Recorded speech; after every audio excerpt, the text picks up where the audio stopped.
అలాగే డొక్కా సీతమ్మ గారు తూర్పుగోదావరి జిల్లా మండపేట వాస్తవ్యురాలు. 1841లో జన్మించారు. 1917లో మరణించారు. నిత్యాన్నదాత ఆవిడ. అలాగే గొప్ప మానవతావాది. ఆకలితో ఉన్న వారికి అన్నం పెట్టిన ఆమెను ప్రజలందరూ కూడా అపర అన్నపూర్ణగా కొలిసేవారు. కుల మతాలకు అతీతంగా తన ఇంటికి ఎవ్వరొచ్చినా సరే ప్రతి ఒక్కరికి ఆమె అన్నం పెట్టేవారు. అర్ధరాత్రి వచ్చినా, గోదావరికి వరదలొచ్చినా లేదనకుండా వడ్డించేవాళ్ళు. ఆమె ప్రత్యేకతే అది. తన ఆస్తినంతటినీ కూడా అన్నదానానికే వెచ్చించారు డొక్కా సీతమ్మ గారు.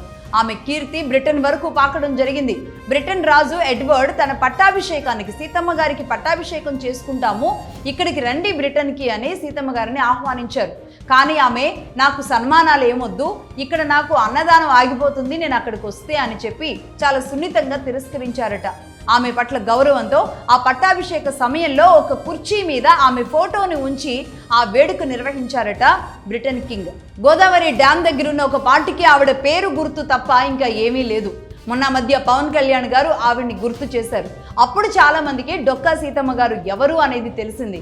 అలా నాయకుల నోటి నుంచి ఇలాంటి చరిత్రకారుల పేర్లు వచ్చినప్పుడు దానిని నాయకులు, ఇప్పుడున్న నాయకులు దాన్ని మాట్లాడినప్పుడు, ప్రజల్లోకి తీసుకువెళ్ళినప్పుడు ఆ గొప్పవారి చరిత్ర తెలుస్తూ ఉంటుంది. పవన్ కళ్యాణ్ గారు ఇలాంటి ఏ ప్రాంతానికి వెళ్ళినా సరే అక్కడున్న గొప్పవారి విషయాలు చెప్పుకుంటూ ముందుకు వెళుతూ ఉంటారు. గమనించారో లేదో, బట్ అది మాత్రం నిజంగా గ్రేట్. అక్కడున్న వాళ్ళకి తెలియాలి.